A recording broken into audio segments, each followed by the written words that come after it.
Let's go. You lead the way. Where are we headed? Towards a net zero future, of course. Cleaner water, more electricity, a sustainable society. That's the destination we've set ourselves. This we know. Yes, we know exactly where we're going, but we need to get there quicker. So, let's build on the progress we've already made by working and walking together. With the right partners, tools and ideas, we'll become an unstoppable force. This we know. Right now, there are businesses who are putting technology and sustainability at the heart of everything they do. Brave leaders turning maybes into realities and building something better for everyone. Now is the time to look to the future and reinvent ourselves today, empowering others to do the same tomorrow. Yes, we know what the future holds, and we know how to get there. So, let's take charge of the journey today.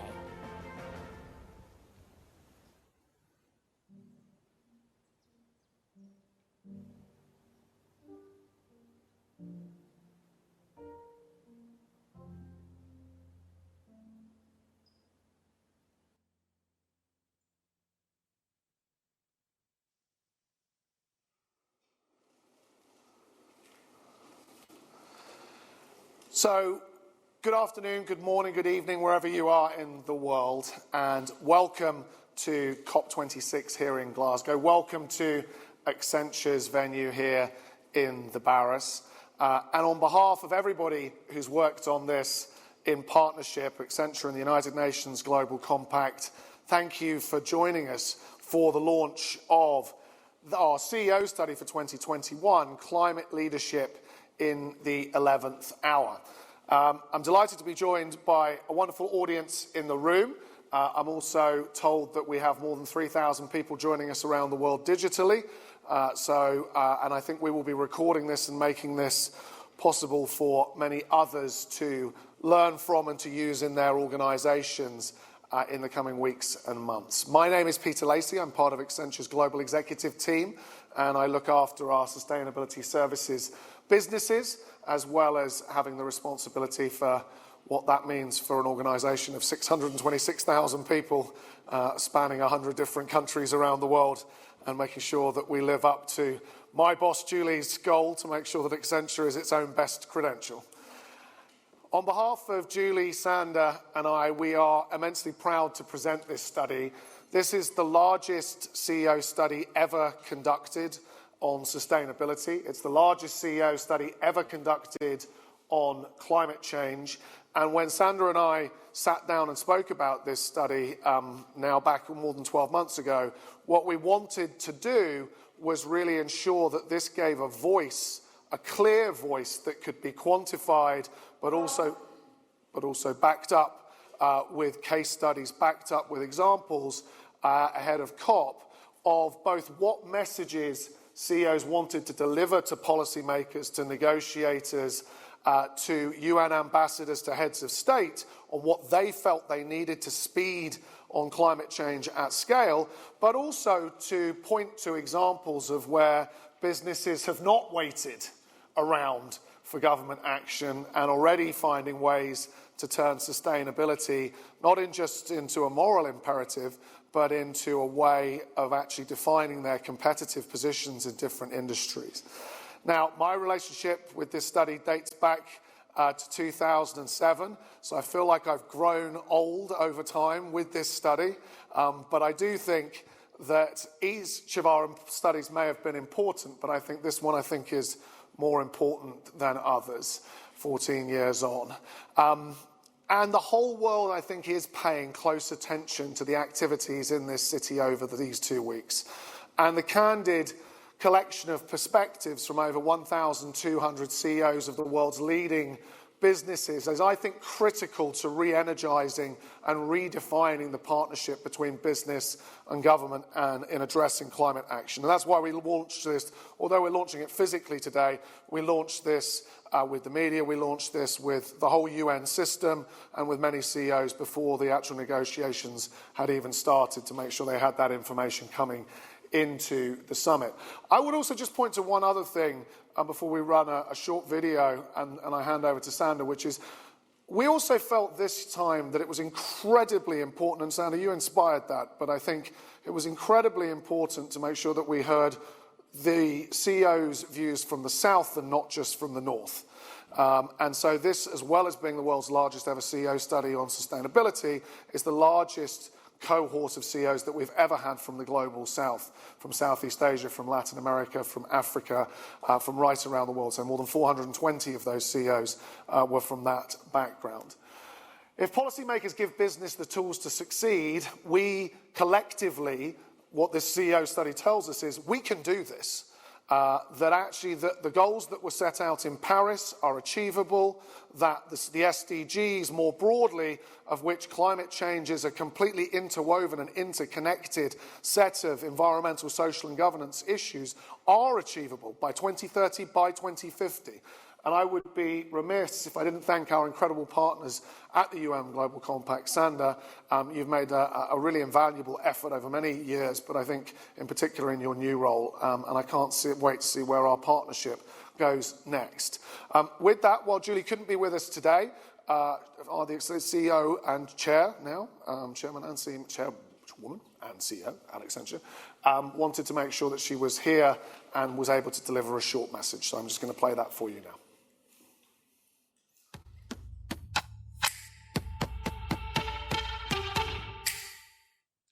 Hello, I'm Julie Sweet, Chair and CEO of Accenture. I want to say thank you to Peter and Sanda and to each of you attending today's session. The work we are doing, both individually and collectively, is critical. Accenture is privileged to have worked closely with the UN Global Compact for the past 15 years to activate the business community around sustainability. We are incredibly grateful for the UNGC's commitment and call to action. We are also thankful to the many leaders who shared their perspectives with us so that we can move forward together.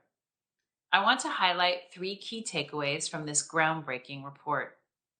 First, the sense of urgency is palpable. Nearly 3 in 4 CEOs we surveyed said they feel increasing pressure to act, and our stakeholders are demanding greater transparency, accountability, and progress. Second, leaders are prioritizing climate action. 8 in 10 CEOs say they are already developing new sustainable products and services. 3 in 4 say they are deploying new and circular business models. Finally, CEOs tell us they crave guidance and multi-sector partnerships. Fewer than 1 in 5 CEOs said policymakers have given them the clarity they need to meet their goals. As our study also reveals, some CEOs have a head start. These transformational leaders are investing in technologies to yield the greatest impact, reskilling their people, and holding themselves to higher standards of accountability. Whether already progressing or just getting started, all of us face multi-year journeys to meet our climate goals. As we move forward, we have tremendous opportunities to learn from one another, and today's discussion is an important step forward. Thank you again for joining us today. Back to you, Peter and Sanda. Well, I want to say thank you to Julie. She's not here, but thank you very much to Julie.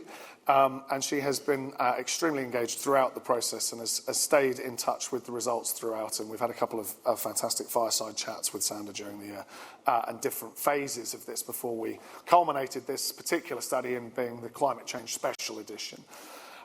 So now I'd like to introduce Sanda to the stage, CEO and Executive Director of the United Nations Global Compact, and I think a phenomenal example of a leader who comes with a 20-year plus history, I'm not going to age you, but a 20-year plus history of having just been fantastic in some of the work that you've done in business sector as well. So Sanda, thank you very much for the partnership. A warm round of applause, please. Thank you.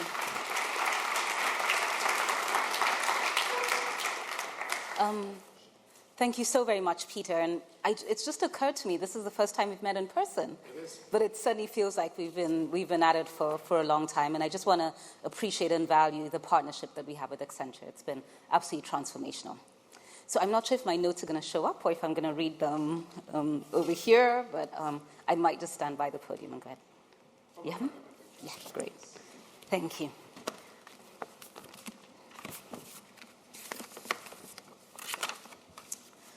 Right. Well, good afternoon, everybody. And Peter and Julie, thank you so much for the continued partnership, for the thought-provoking discussions that we've had over time, and certainly for pulling together this survey, because I think it has really provided some important highlight lessons for CEOs and certainly for the discussion we're having here at COP today. You know, I could not be speaking to you at a more critical moment. For those who've been part of the discussions over the last couple of weeks, make no mistake, we are against the backdrop of a climate crisis that truly threatens our lives, our livelihoods, and this planet that we share together. And this meeting will truly shape our future. The challenges we face to stem global warming lay the groundwork for a sustainable future and require collaboration beyond a scale that we have never seen before. And has been echoed by the Secretary General, I think we firmly need to work together in solidarity to deliver on the Paris Agreement. But this critical juncture is certainly not without opportunity. And I think through the study, we've heard CEOs reiterate that. It gives us a chance to think big, to forge bonds, and to take credible action to help save our future. At the United Nations Global Compact, more than 13,000 businesses from around the world work with us and with one another to address the perils of climate change and to promote corporate sustainability. Our voluntary initiative is centered around our 10 principles that are focused on human rights, labor, anti-corruption, and the environment. And today, our environment work is particularly important, given the scale of the climate emergency that we face. As we know, it's affecting lives and livelihoods, especially amongst the most vulnerable in the global south, which is why, Peter, I thought that the increased focus on CEOs in the south would be really important to bring those voices to the table. Because if we want a fighting chance to limit temperature rise to 1.5 degrees, we must be able to do this collectively and certainly halve emissions by 2030. We can fight back. And at the Global Compact, in partnership with Accenture, as you'll hear, we asked more than 1,200 CEOs across 130 countries and 21 industries for their perspectives. And as Peter said, this is the world's largest such program of CEO research. And what we found was both troubling and encouraging, and I'm sure you'll hear about it more as we speak. But certainly a key message for me was that CEOs reported that they are largely unprepared to cope with climate-induced disruption, and many do not address the damage that their industries have inflicted upon biodiversity and ecosystems. They agree that technology is key to unlocking decarbonization, affordability remained a challenge, and struggling to learn and understand technology was important. The study, as you will see, offers harrowing proof that the private sector is falling short. And I think that has been a key message of this week at COP. If we are to reverse the rising threat of disaster, business must play a bigger role. That's the bad news, but there certainly is good news and bright spots in this research. Today we've talked about, in another forum with the UN Global Compact at the Blue Zone, we've talked about the fact that more than 2,000 companies are setting science-based targets to reduce emissions in line with the goals of the Paris Agreement.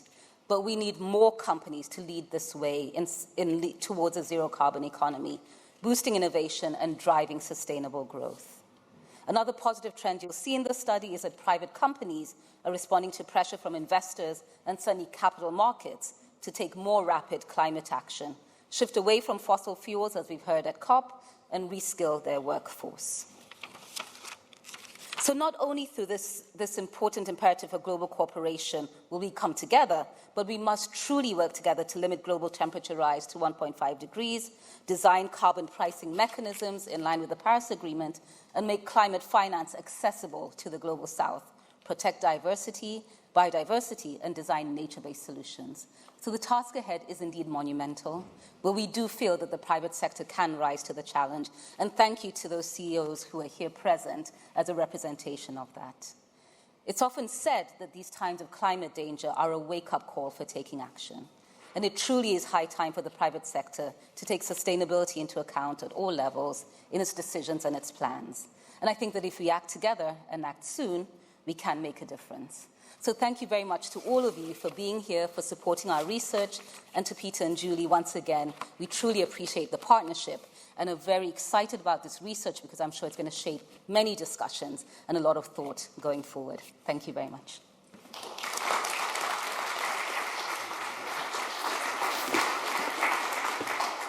Thank you very much, Sandra. And even in the back room, I think we were already discussing about biodiversity next and what we're going to do on that front. So I think the partnership is by no means over.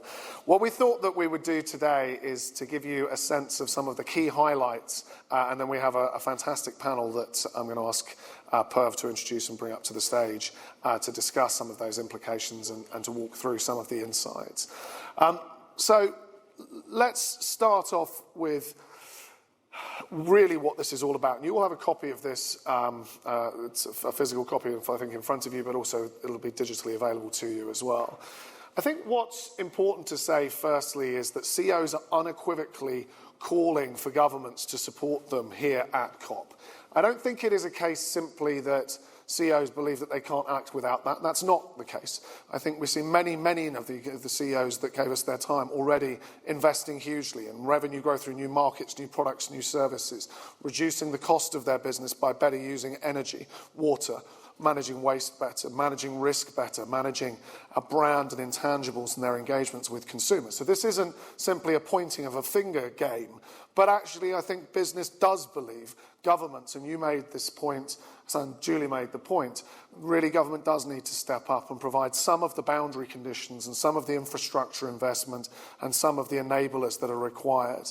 And the window of opportunity that we heard from CEOs is really closing to hit some of these targets. One CEO I spoke to at one of the grid companies said that actually in their particular geography, in their particular country, unless significant investment was made in the next couple of years, it would be impossible to hit 2030 and unlikely to hit 2050. So there is this idea of the window of opportunity. I think in this context it really is meaningful. And what needs to come off the back of COP, what we heard from CEOs, is immediate action on a number of different fronts from governments and from business, as Sander mentioned. So it's a frightening statistic, I think, and a wake-up call for both sides of the equation here, business and government, that only 18% of CEOs today feel governments and policymakers have given them the clarity needed to build back better in line with a 1.5-degree trajectory. And moreover, just 30% of CEOs globally say they believe governments have a good understanding of business opinion on climate policy. I think implying that actually there is far more room for dialogue and collaboration and mutual understanding and mutual value creation than is currently taking place. And we heard that over and again. And we need both of these sectors to work closely together over the next 12 months to, as Boris Johnson has put it, keep 1.5 alive.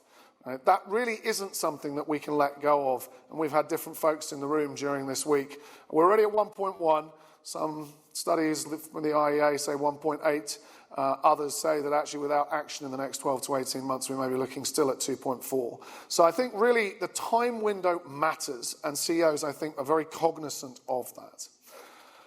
One example of this for me was Børge Ekholm, who is the president and CEO of Ericsson, who told me to realise the promise of true multi-stakeholder climate actions, governments must move beyond aspiration and put enabling policies in place to catalyse and support real societal change, from consumer behaviour to industrial transformation, end-to-end systems change. Any of you who understand, and I suspect most of you in the room understand now, the economics and the science and the data of our energy system and the energy transition that's required, this is nothing short of an industrial revolution, nothing short of systems transformation.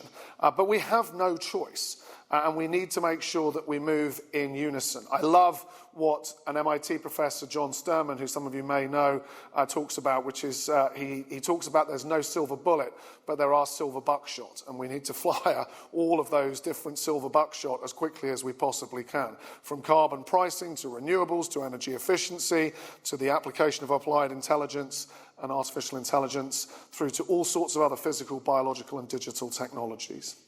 Every CEO we spoke to said they're already feeling the physical impacts of climate change. That was new. So I've now done this study and led this study across 3 different Secretary Generals and 3 different CEOs, actually, over the period of that.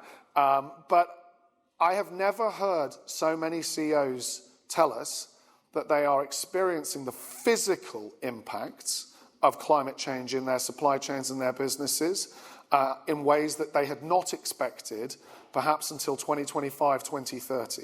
Rises in temperatures and HVAC, for example, extreme weather patterns destroying crops, things like flooding risks becoming increasingly problematic for the insurance industry. One CEO in the insurance industry told me there are entire parts of the world, even in the OECD, that they will not be able to insure within a very short period of time. So this isn't some far off in the future world that we're looking at.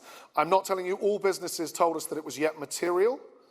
Many did tell us it was material, but all have noticed something is changing in the systemic resilience of their supply chains, the physical risks of climate change.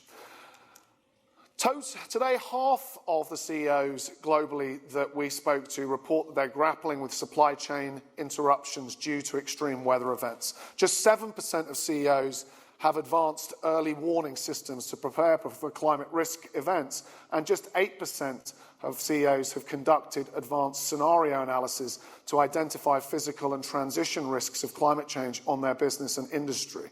That is woeful. And actually, to your point about not being prepared, Sander, there's fiscal irresponsibility embedded in that, not just from an environmental perspective, but I think it is a terrible indictment for business generally, not maybe all businesses, but actually that sort of planning isn't going on given the world that we're currently living in. Sunny Harford, who is the Group Executive Board sponsor for sustainability and impact at UBS, told me that the climate risks are tangible, people can understand them. Anyone who has lived through extreme weather events recently is aware and is thinking about how it will affect their operations. That's his experience as a corporate banker working with different businesses around the world. And leading CEOs are aware, I think, and this has come up again and again this week, more than I've certainly experienced before at COP, actually that the links are clear between biodiversity and climate change, inextricably linked in terms of forests, in terms of the oceans, in terms of clean air, in terms of the impact on species and wildlife. And actually, if anything, what's come out of this COP for me, two themes that have been stronger than ever are the just transition, both in the north and in the south, and I think the biodiversity link with climate change. And we heard that in the CEO study as two themes coming through loud and clear, and again, particularly in the global south itself, CEOs,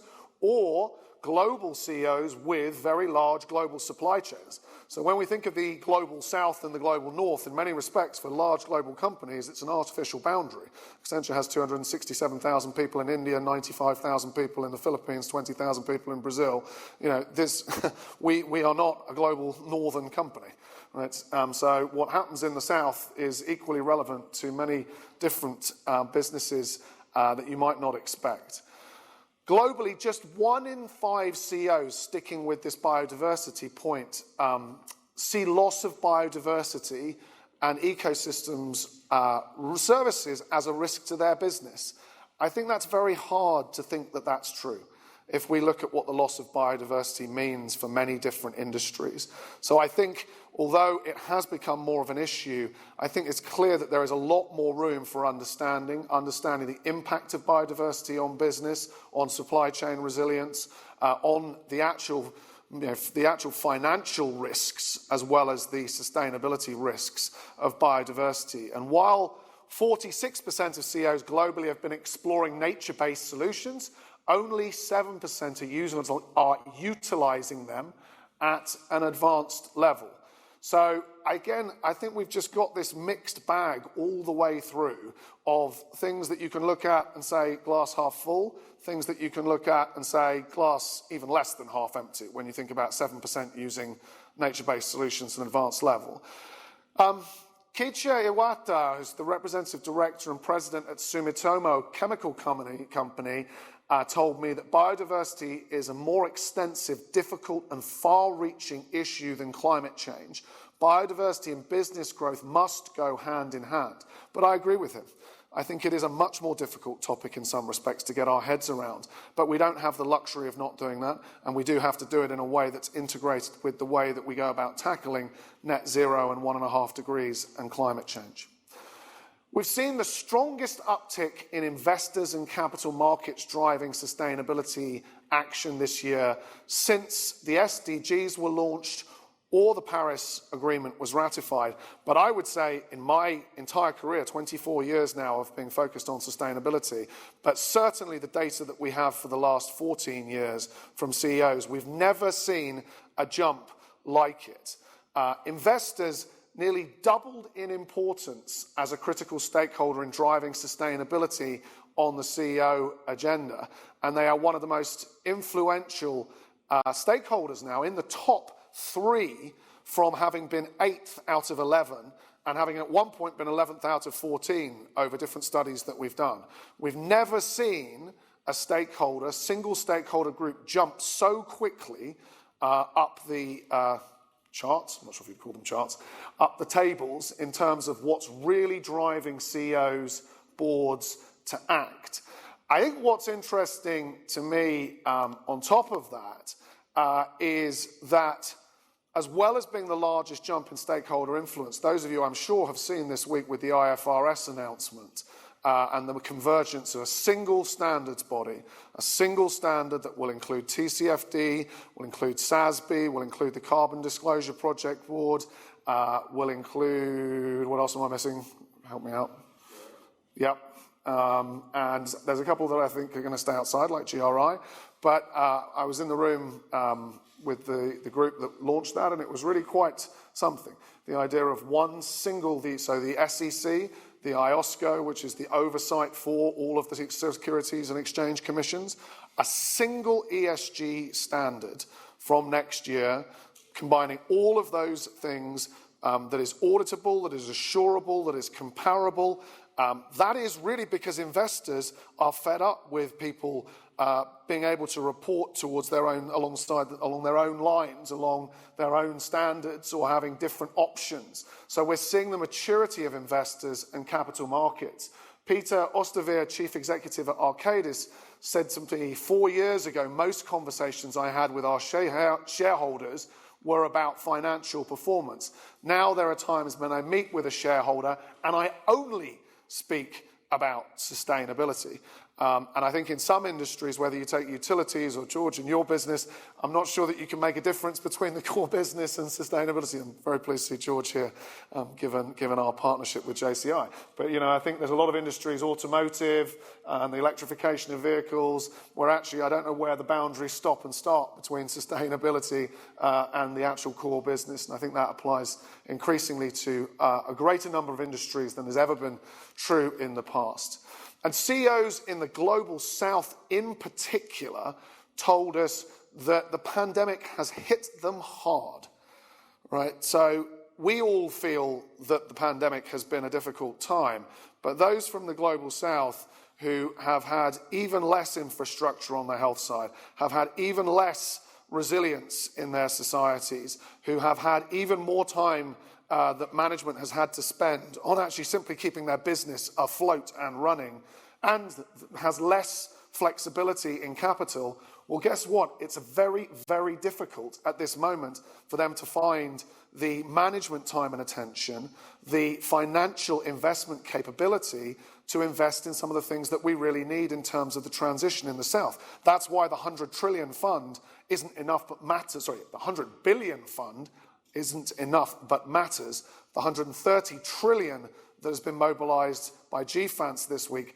is, I think, something that needs to be very, very carefully thought through in terms of deployment in the South. That's what we heard from CEOs, that they are struggling to make a lot of the change that we know they need to, and we know that from a carbon perspective, we get the biggest bang from our buck in the Global South as well. So failing to ensure that transition of capital, according to CEOs in the Global South, really risks derailing the climate change agenda, and it's very, very urgent. The 100 billion was agreed in Paris to support the Global South. Is no longer sufficient. Nearly 2 in 5 CEOs in the Global South say they have had to reduce their sustainability budgets due to the pandemic, compared to only 24% in the Global North. So it's real. It's statistically real, double nearly the challenge that they face. And 63% of CEOs in the Global South cite high costs associated with the sustainability premium as a pressing barrier to their sustainability agenda, compared to 53% of CEOs in the global north. If you're in Nigeria, you're going to pay 7 times the interest rate of the north. So the business case for your energy efficiency has to be extremely robust. And so there's a lot of tensions in the system that we need to think very carefully about and how we support the Global South going forward. Dr. Anish Shah, Managing Director and CEO of Mahindra & Mahindra, and we're going to be joined by one of our colleagues from Mahindra later, said that capital has to flow from developed markets to emerging markets to enable us to manage this joint challenge of climate change together.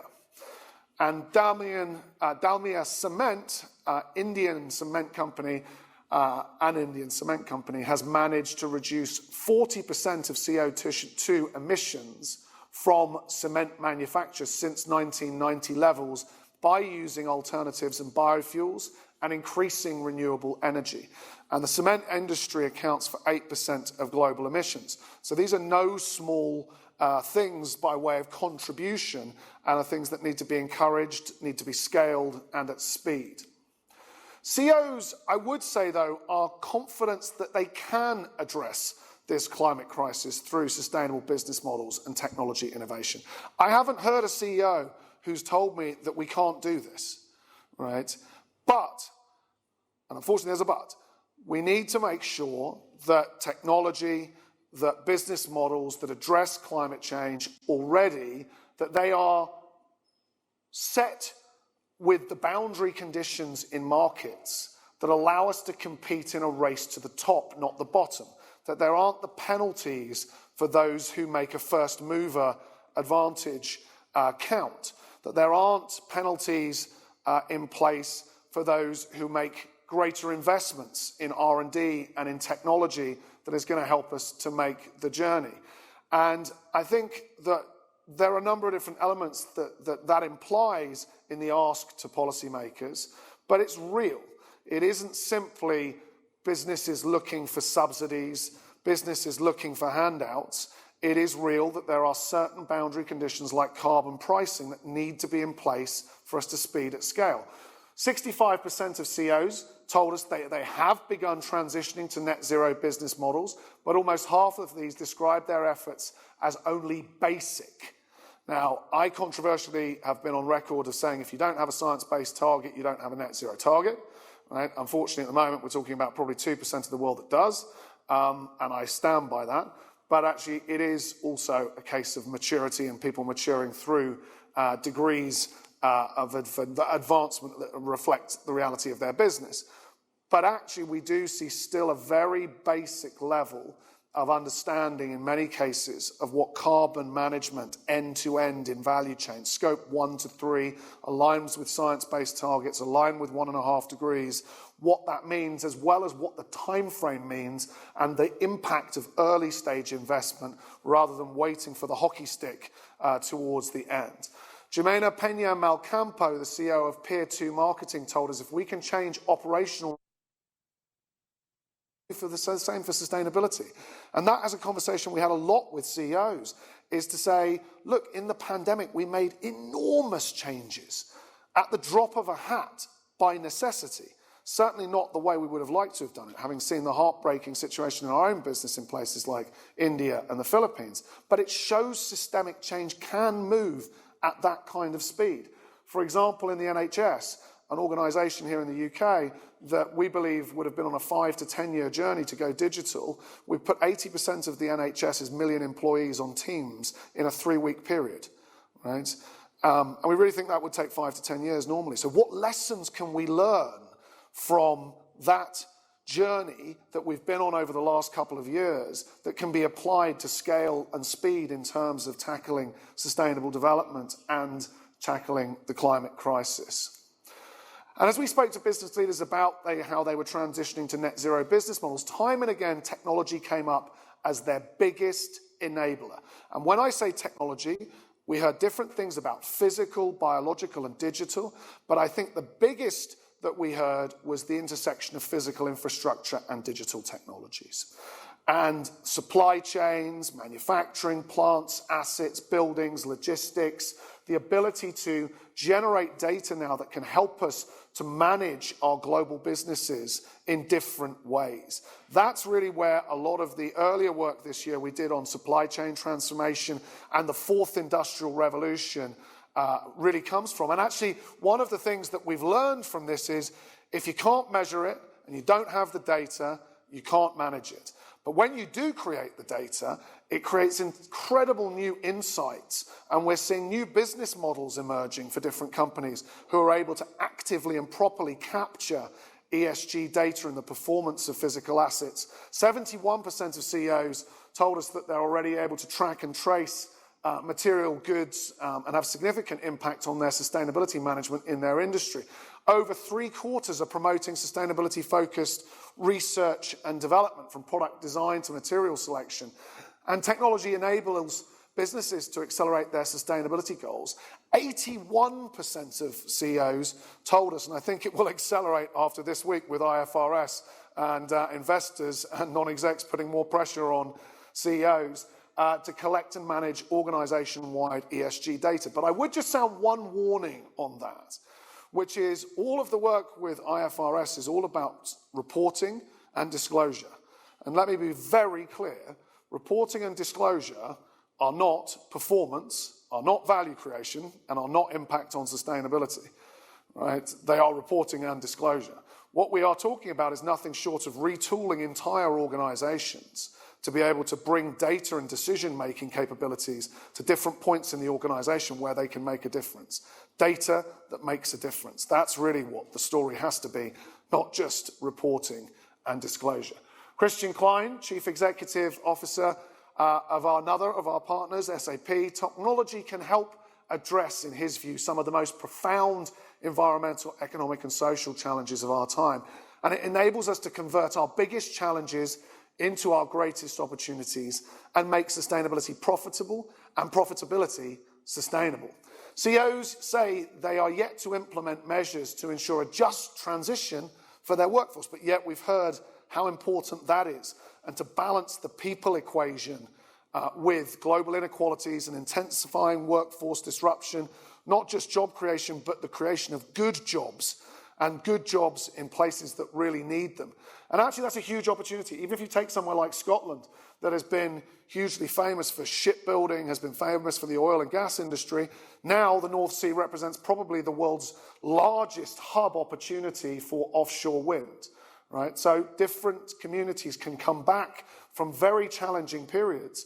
And I know in the US it's the same. There are places that have been left behind that actually, if we get the Industrial Revolution around green right, may well be a route back.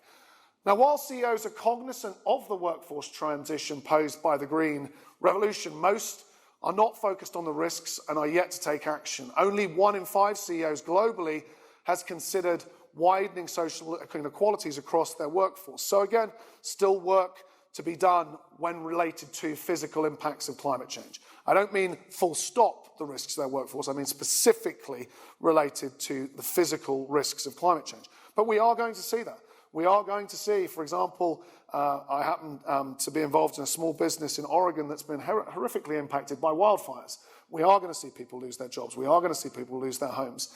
We are going to see the impacts of health issues as disease vectors and patterns change around the world. So this is something we're going to have to factor into the broader way we think about workforce management. And only 16% of those 1,200 CEOs told us that they consider reduced opportunities for workers, unions and local communities to be a top risk. I think as we see the physical impacts of climate change kick in, I think we will see more and more pressure put on organisations to respond and to progressively respond to some of these very legitimate issues. In addition, less than half of CEOs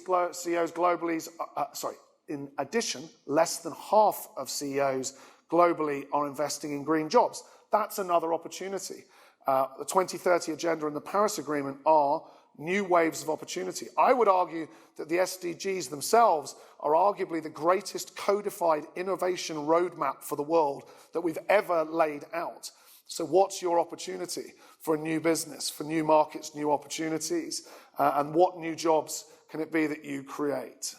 And I think it also requires the need for upskilling, actually thinking about job-related training for different folks, everyone from non-execs and execs who need to understand sustainability, right down to people who are managing a particular floor in a building or managing a procurement process.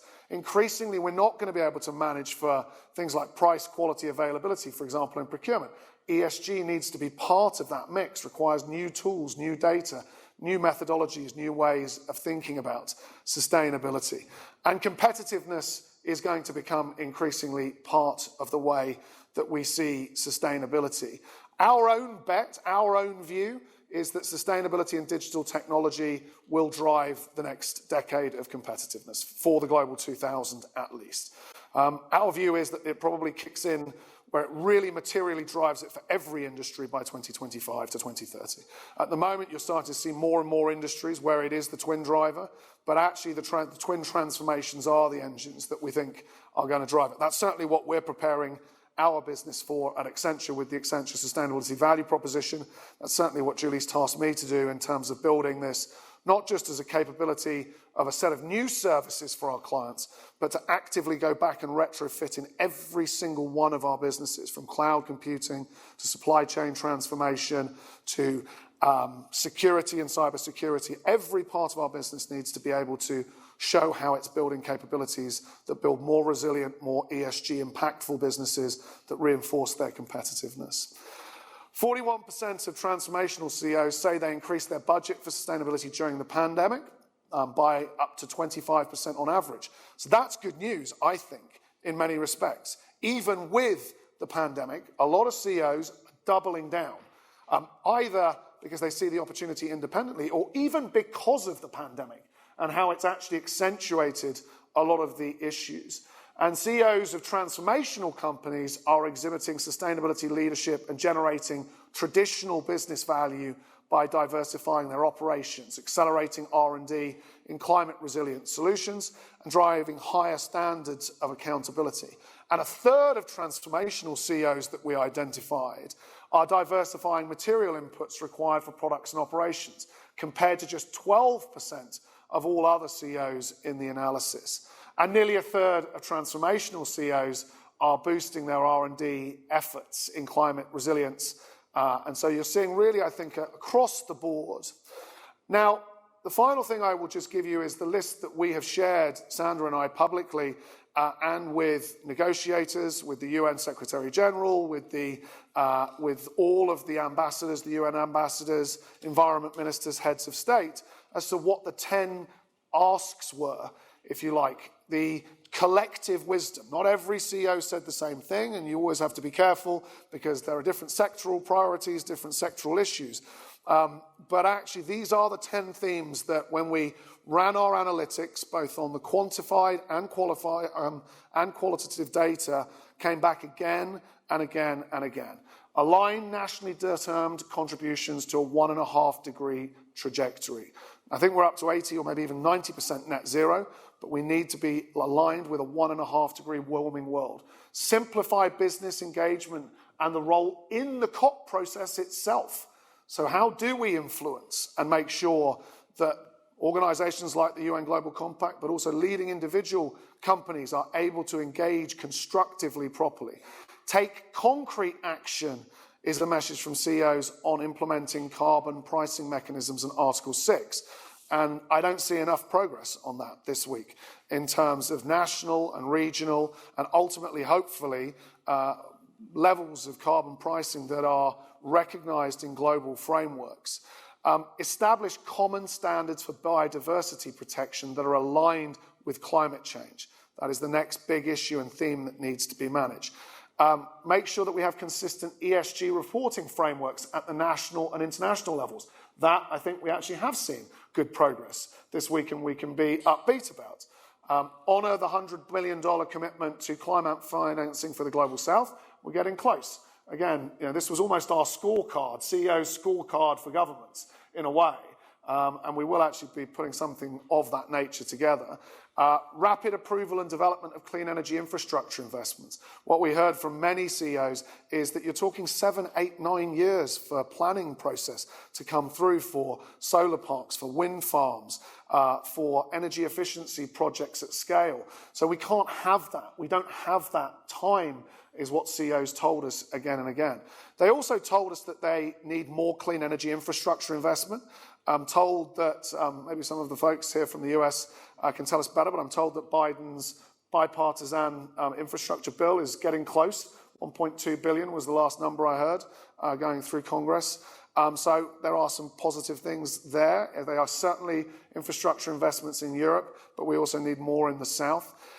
They told us they needed governments themselves to use their own purchasing power in terms of procurement, as one of the biggest procurement engines, if not the biggest, in most countries. They told us they needed more R&D in longer-term transition technologies. And finally, they told us that the focus should be on green jobs and the new skills and what it means for the future. So, that is a, not really whistle stop, but hopefully a reasonably comprehensive overview of what we heard from those 1,200 CEOs. We thought it was worth doing justice to them, and also doing justice to you and all of those who are listening digitally and will watch the recording, that we thought it was worth really sharing some of those insights with you in long form. But now let me invite Apoorv, who's going to moderate our panel, onto the stage to introduce the debate and the discussion.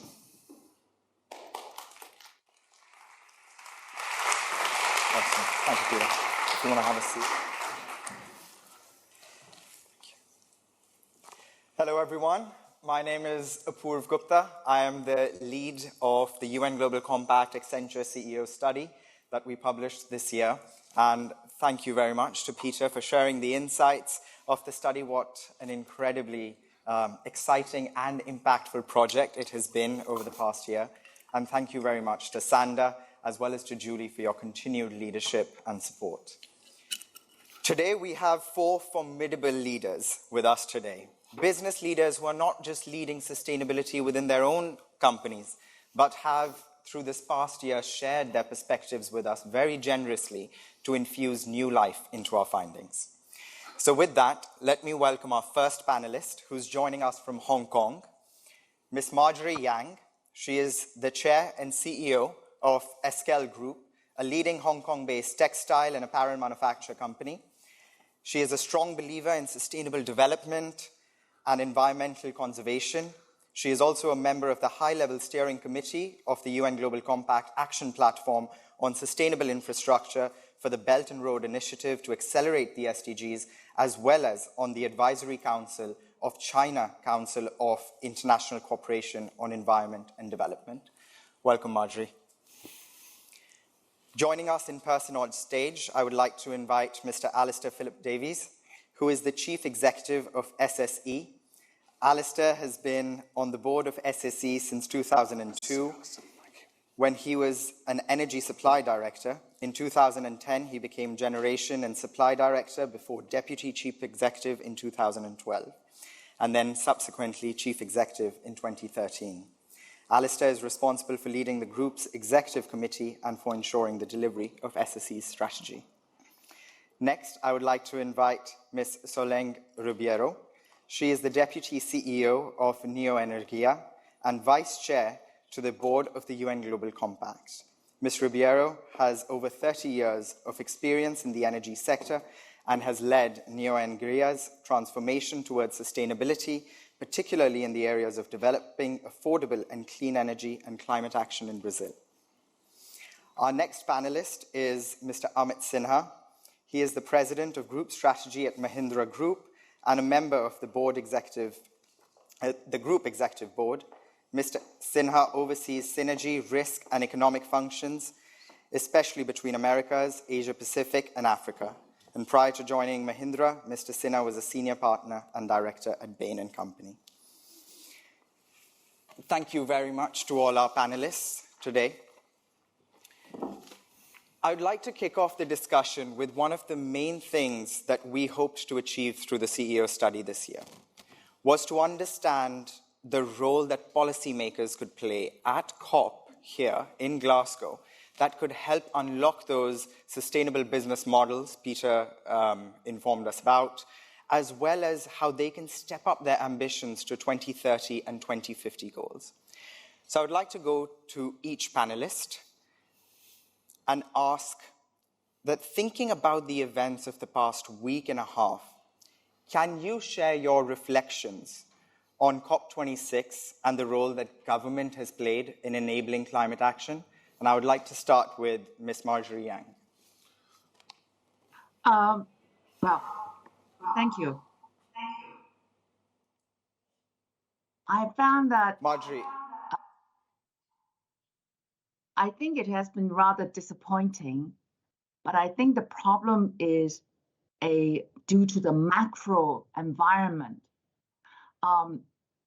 In recent times, there is very little trust and too much geopolitics is being focused on, rather than building a multinational collaborative platform, which is critical to the success of promoting climate change.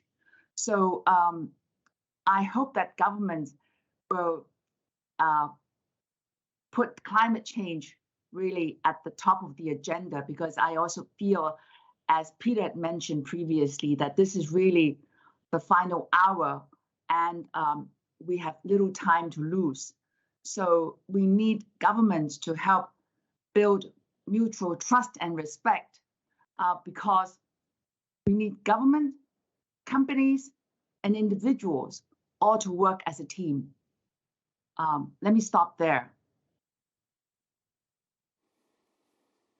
And at Eskel, Marjorie, you run a global operation with significant geopolitical tensions.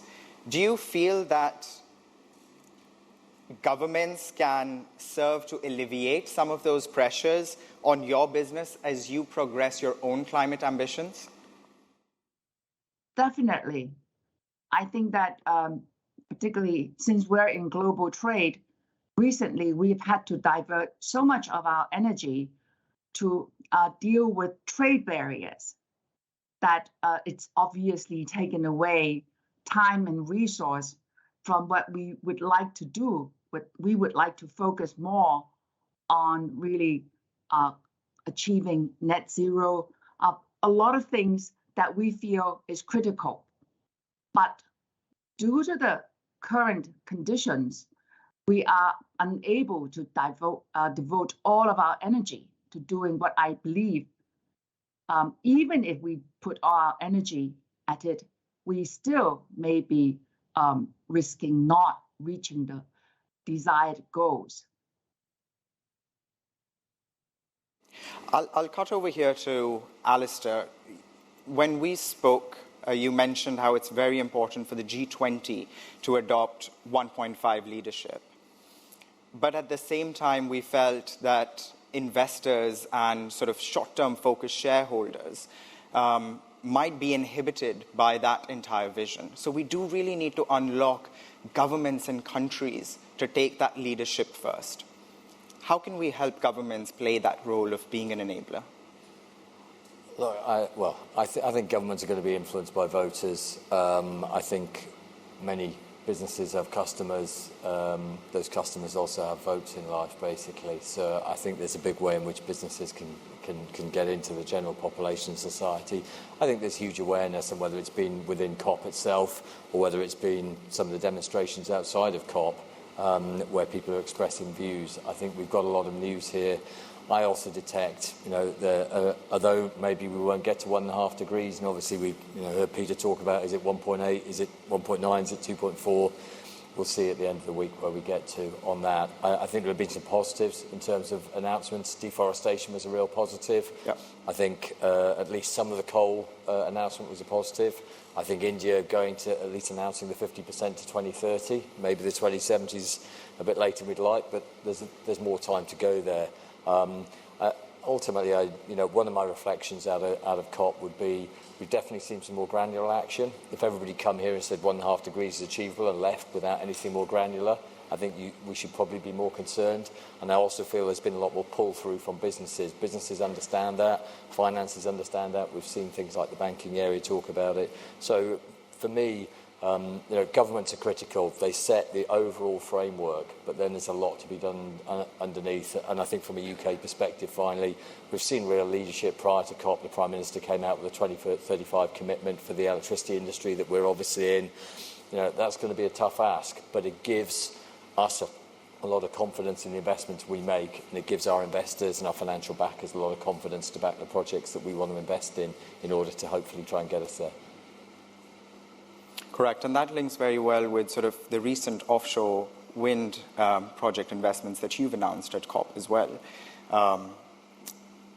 If I were to turn my attention to Neoenergia, Solange, in Brazil you operate in a heavily regulated electricity sector, and the conversations at COP have all been focused on how we need to accelerate our transition to renewables. What is your perspective on the role that government is playing in Brazil in helping you achieve that pace of the transition within the energy sector? For Brazil, we are 80% of our energy market is renewable. It's something that I do believe that Brazil can take the lead on that. The problem with Brazil is something else, like you said, is deforestation, which is not the central thing. I would say that the energy transformation for Brazil is a huge opportunity. For Neoenergia, 9% of our generation is renewable. And Brazil, we used to say, is blessed by God. We have sun, we have wind, and it's amazing. When you do renewable offshore in UK, you have inshore in Brazil with the same capacity level. And price, contrary to Europe, renewable enter in the Brazilian market in a very competitive price with no subsidy. I think the problem when you look in copy is exactly, Louis, the other way around. What we're going to do about fossil fuels, like you said. Is there really commitment made that we're not going to do coal any longer? Because if we don't do that, that's something that's going to avoid us to reach what we need. Yeah. And Amit, the same question to you around COP26. When we last spoke and interviewed Mahindra and Mahindra, you spoke a lot about partnerships and unlocking the power of business and government together. As you begin to piece together what the COP discussion has been for the automotive sector, for the Global South, the $100 billion investment that Peter mentioned, what role do you see partnerships taking in actually making COP a success? Great. So let me be honest, I've been on the ground only 3 days, so my learnings are still, I'm still learning a lot about what all discussions have happened. I'll try to answer your question in two parts. One is some reflection and to the earlier question that was asked, I think, and then I'll come to your question specifically within 30 seconds. I felt more glass half full in the last few days rather than glass half empty. I would say the huge amount of boldness, demonstrated in many of the countries. In fact, India, you mentioned, Alistair, I think it's not easy to make those kind of bold statements for government. So there is a definite amount of boldness. There's also a sense of urgency, agility reflected in what everybody's talking. And there is the point you talked about, collaboration. There is a desire to collaborate at different levels, at the government to government level, government to business level, global north to global south level. I think there are multiple types of collaboration opportunities that are starting to happen. And I think the pandemic has made it easier. Historically, we'll always look for these physical meetings, but now everybody is very comfortable saying, hey, let's do a Zoom meeting and let's push the agenda forward. And in the last 3 days, I've had multiple different companies and different stakeholders come to me and say, hey, we would love to find a way to do things together. And on the collaboration, I think we talked a lot about financial collaboration, but for me, the biggest thing is technology collaboration. I think the sustainability flywheel revolves in my world around four things. There is capital, there is talent. I think we talked about a little bit about the talent. We have technology, and we have the business models. I think these four things have to work as a flywheel to extract the benefit that we want on the climate change side, but also from a shareholder perspective. We are all in the business of creating value for our shareholders. And I think we got some of those things figured out, but the technology element will have the biggest play, which will allow this flywheel to start churning at a very high velocity. And that's where I felt elated when I talked about technology partnership in electric vehicle. We talked about what we can offer to the world. I gave the example of three-wheeler to Sandra earlier today in the UN Global Compact. There is a lot that we can benefit from the global north, but there is also we can offer many things to global south. Solar, I think, India is known for frugal innovation, right? There are so many things that can be brought to learning for the rest of the world on the solar implementation. So I feel elated with how the last few days or last 2 weeks have been, and I think the collaboration and this whole flywheel coming together is a key part going forward. Yeah. And Peter, jumping off to your 10-point agenda that you just shared, those were some very clear asks that CEOs told us that they want from COP, from governments, from policymakers. At the same time, we only have 2,000 working days remaining to 2030. Yeah. How optimistic are you that government will be able to deliver on that 10-point agenda, and how much of it will actually come through from business-business partnerships or partnerships with other stakeholders? Well, I don't think it's government's responsibility in totality anyway. So I think the answer is that actually goal 17 of the SDGs is collaboration, and actually we need systems change. But I do think you're right. It was a very clear set of 10 asks that we heard consistently over and again. I think I'd reframe the question slightly and say the success of COP, so to speak, depends on how you look at the framing. Is it narrow COP or is it broad COP, right? If you look at it from a narrow COP, which will be a 2-page document that'll come out on Friday or Saturday morning, right? I don't know what that will say. And I don't know whether, and I agree with your point, Alistair, whether it says 1.8, 1.9, 1.7, and someone says 2.4, I don't know. Yeah.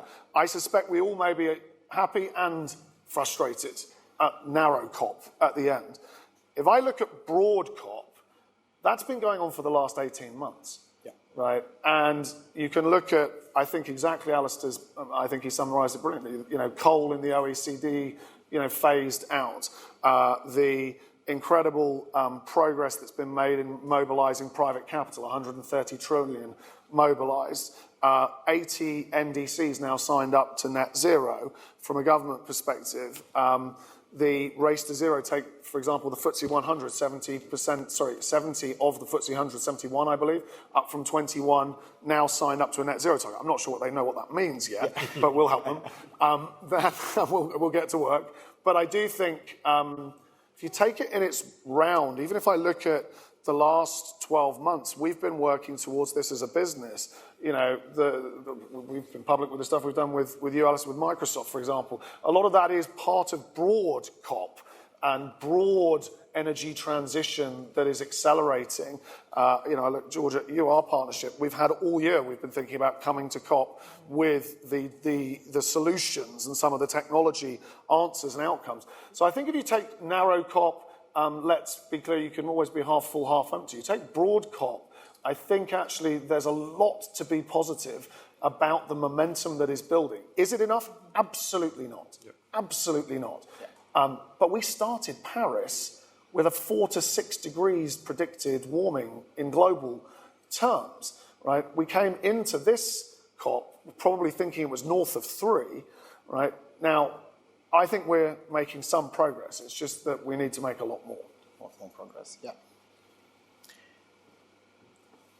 So we had a collective sort of group of CEOs share these perspectives around COP26 through the study. Another area that, Peter spoke about earlier, which we witnessed sharp increase in, was investor pressure and the influence of the capital markets. And while governments are clearly a strong majority and a major stakeholder in driving sustainability, there is a lot that the investment community as well as the capital markets can do to accelerate all of these efforts. So I would like to turn to that. And the point that Peter mentioned earlier was that this year we witnessed investors jumping up to ranking number 3 for all CEOs versus rank 8 just 5 years ago, when the Paris Agreement and the Sustainable Developmental Goals. I think even in 2019 it was 8th. So it's really, that's the interesting thing. It's not even 5 years. It's it's like an 18-month, 2-year, and the other data point, for example, for us, and I won't stop you for a question, but the capital markets and banks and investors went from our smallest, slowest growing sector to our largest and fastest in 18 months. Yeah. Something in the capital markets is just exploding. So I would like to turn to Alistair, yourself, and ask you, it's oftentimes thought that investors are very short-term focused and sustainability is a long-term game.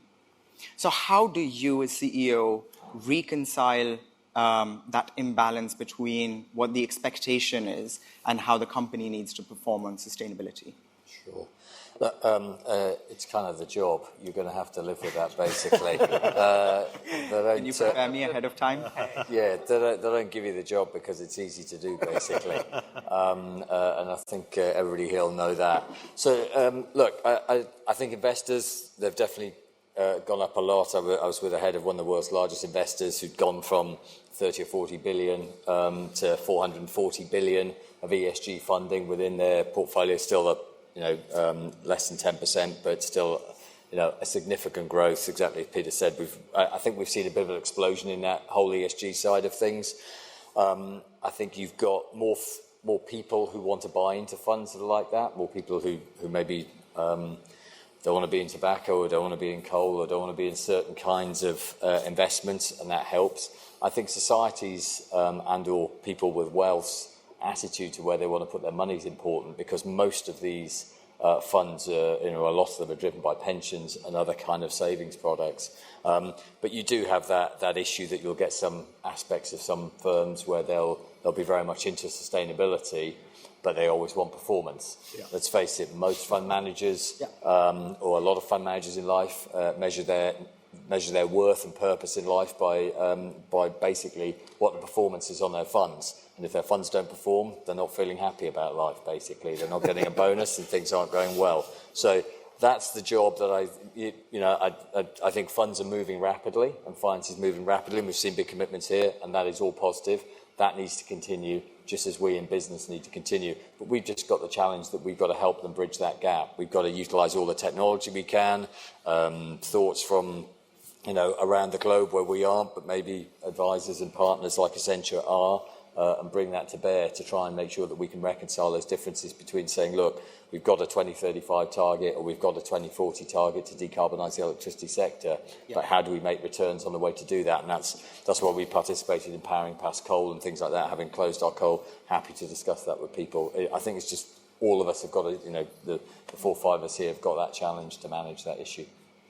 If I can add a comment to this, sure. I think as you're absolutely right.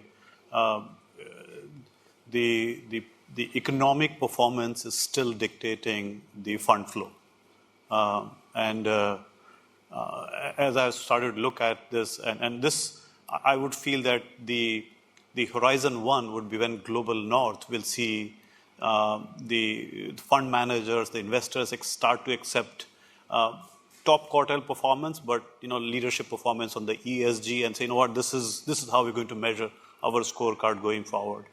But my worry for some of us who are in Global South is that this is far, far away. I think, I've been in the quest for I've been in Mahindra just a year, on the quest for how do I get a 25 basis point cheaper cost of debt for my renewable asset. Just 25 basis points. And I can't get that. And it's not that, it's not available. The availability is not an issue. but by the time it reaches you, the cost of debt is much higher. And it's a challenge. It's a challenge for us to solve, and I think we will need to collectively solve. The second is the decoupling of E, S, and G. I think we are talking about climate change, but many of the companies are extremely good at governance, transparency, integrity, social, and I think they continue to get similar ranks when you're doing E, not so well, right? They could be in sin product, as you talked about tobacco, they could be making ice, but as long as they're doing S and G well, especially G well, they'll still get. And I think if you want to really make a difference from what we are seeing in this week and the past week, the E has to be independently assessed. And independently assessed for each company to say, hey, if you're not able to measure E separately, then you're not going to get the funding in line with your E-specific targets, milestones, achievement. I think I just wanted to add those 2 points to your... and I think those are very salient points, because what we've also heard from CEOs is that reporting standards have been sort of a cop-out as well in actually understanding sustainability performance and disclosure. And just on that point, Marjorie, I would like to bring you into the discussion and sort of ask, you operate a global business, and the inconsistency of global sustainability reporting standards have often been quite a large inhibiting factor. Is that something that you've experienced with Eskel Group as well? And if so, Peter mentioned earlier that the International Sustainability Standards Board is now being created with a majority of sustainability reporting standards folded into one. Do you feel that that would be effective in helping you build that stronger relationship with your investors? Well, I run a private company, so yeah, I have a slightly different perspective on that. I'd like to touch on 2 points. One is to answer your question. Yes, these various standards is incurring extremely high cost, and also it's not very effective. So a standard global standard would be is necessary. I'd like to address what I'd like to agree with what Peter earlier mentioned, which is the danger of any measuring system is that we focus on measuring what can be measured rather than what we need to do. And I think we really have to be very careful now. As a private company, we have the luxury of, while using these standards, still continue to look for opportunities in the specific areas where we can improve. And so when Peter mentioned that earlier, I just felt a resonance to that. But definitely a global standard. But that's going to be also very difficult, because right now the different nations are not willing to adopt border issues, global trade. You have this problem. Different border customs territories will impose different standards. So this is where we need governments to also work together.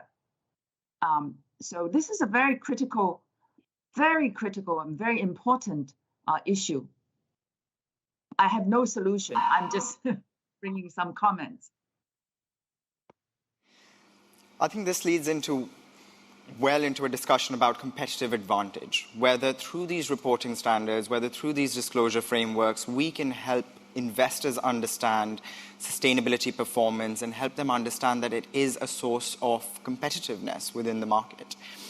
So on that topic, Soleng, I would like to sort of ask you, Neoenergia has been, a leader in renewables within Brazil. You have rotated to renewables much faster than your competitors. Do you feel that your investors see that as a competitive advantage? I think they do, but and I truly believe that from time to time, like what she just mentioned, has the same rule to measure everybody is truly important, yeah.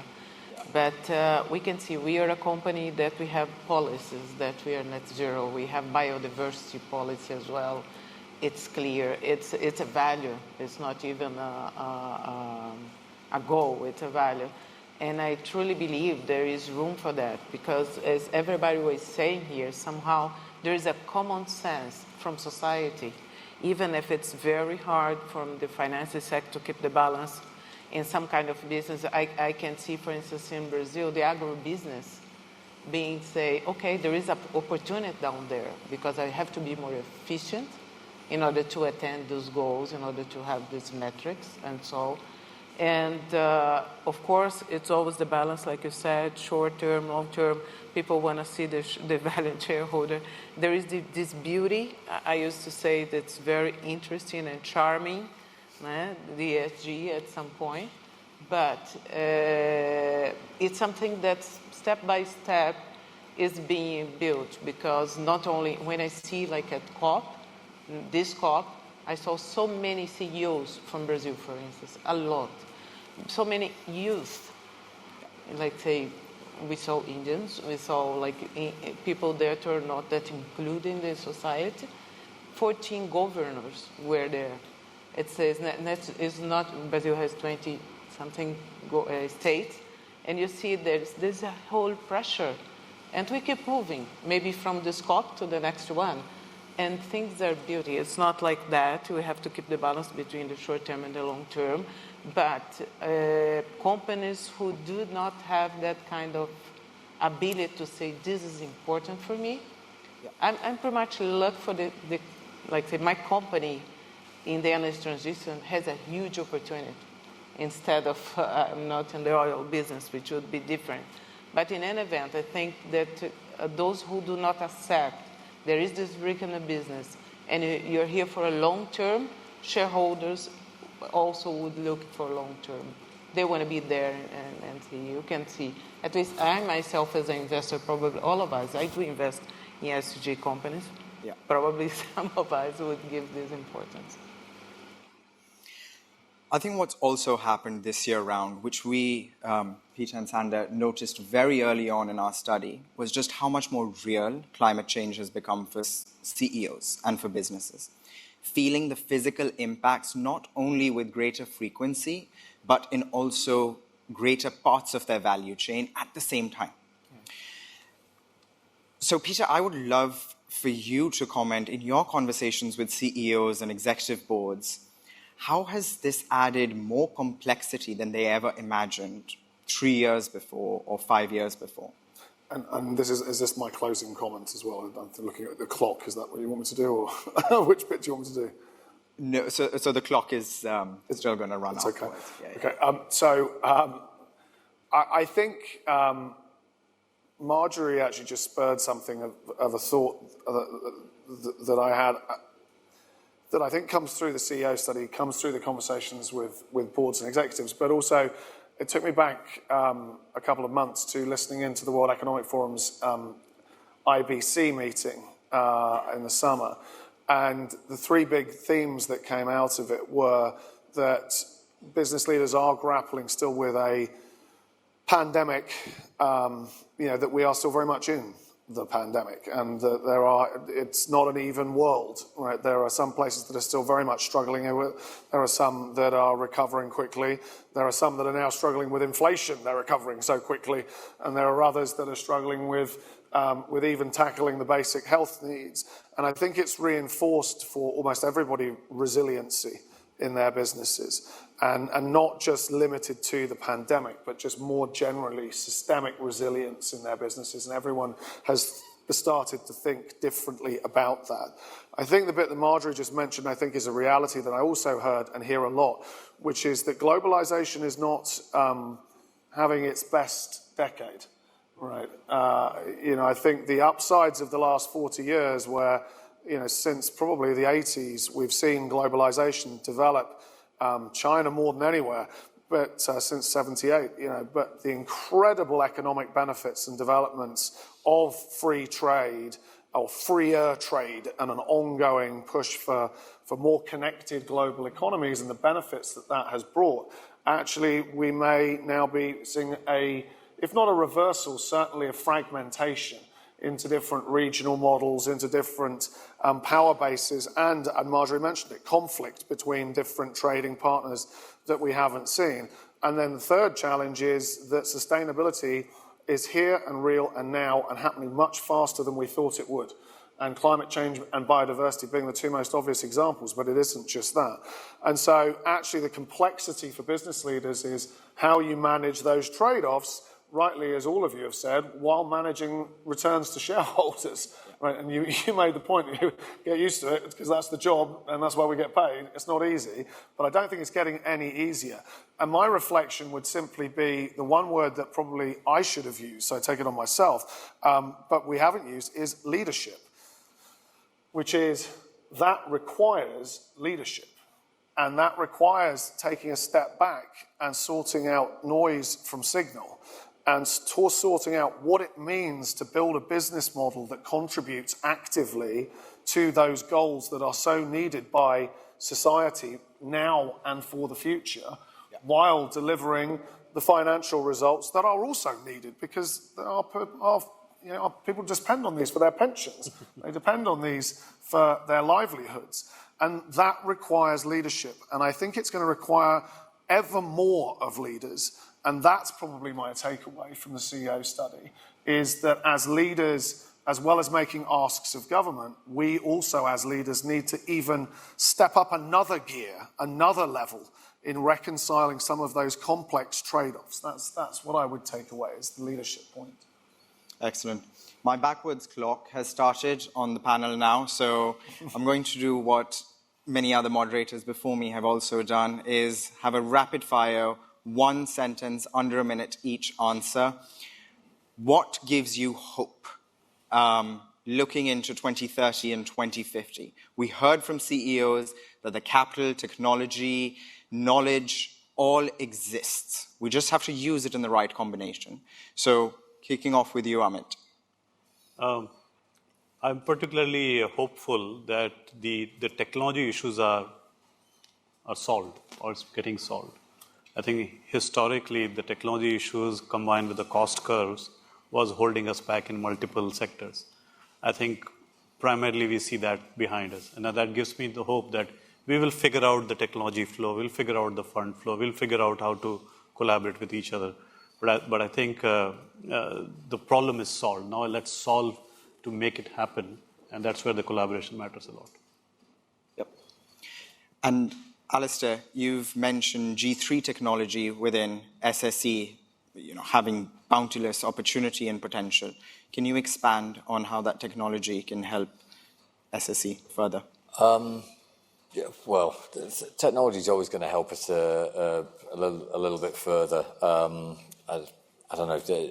We're seeing all sorts of things. I suppose for us, we deploy technology. We take what other people build. Not to give too many name checks, but whether it's Siemens, Vestas, GE, any of the turbine manufacturers, they come up with bigger ones. They come up with more efficient ones. That all works for us. But just quickly on your other question, because I think I come out of this optimistic. I think governments have said some things which have been good, and those that haven't, hopefully they'll change soon. Politics, 5 minutes is a long time in politics, so they'll hopefully change, and somebody will come in who will say something. And what I have seen is businesses, whether that be technology, finance businesses, and indeed businesses who are delivering things for customers, actually, there's generally been a lot of pull from businesses, I've felt, at this COP, where a lot of businesses want to do things and want to move things forward. So that was the bit, to the point earlier about glass being half full. I just saw businesses wanting to do more and feeling like they had an opportunity to do more, and that's what I'd take away from it. And Marjorie, coming back to you, I remember when we last spoke, we were talking about technologies that can enhance business productivity while at the same time deliver on sustainability and your climate ambitions. Could you expand on your perspectives on what that equation holds for you? Okay, I am a nerd, so I believe that technology is not a problem. I'd like to address climate change as an infinite game. And now, I'm in a very privileged position because we are a private company. We don't have to be, I'm not accountable for quarterly performance, where a lot of my friends, other friends, are constrained, have that constraint. So we are going to be bold, and we're going to just move ahead and do crazy things like we started a campus in Guilin, one of the most beautiful sites. We're going to start a manufacturing site that is going to meet all the attempt to meet all the climate challenges and invite our friends. So solar panels, water, everything. If we can do it, I think it will be a catalyst for bigger companies and public companies. And since there is this wave of support from investors, that's what makes me optimistic. And that's why I'm going to be able to sleep after I finish this panel. That is true. It is very late in the evening in Hong Kong. Very practical. Thank you for joining us from Hong Kong, Marjorie. It really is very late. And then, Ms. Ribeiro, what gives you hope when you look into 2030, 2050? I truly believe, as Marjorie was saying, technology won't be a problem. And my hope is that now there's a common sense that we need to do it. And the problem is how. I think the problem is not what to do, it's how we do. And I think it's going to be easier going forward. I'm positive as well. Excellent. And finally, closing remarks from you, Peter, in bringing this session together. Well, thank you very much indeed. Thank you to everybody. Thank you for a wonderful panel. Thank you to Sander for a wonderful partnership which continues. I'm going to finish with my answer to your question, which is I'm going to be greedy as well, which is I have a hope and I have hope. I have a hope which we haven't discussed, but I do think is incredibly important, which is that social media and disinformation and the media themselves all step up. And there was an interesting discussion last week about the role of the media, particularly in democracies, but I think it's true around the world. I don't think we can make this journey without the media also stepping up.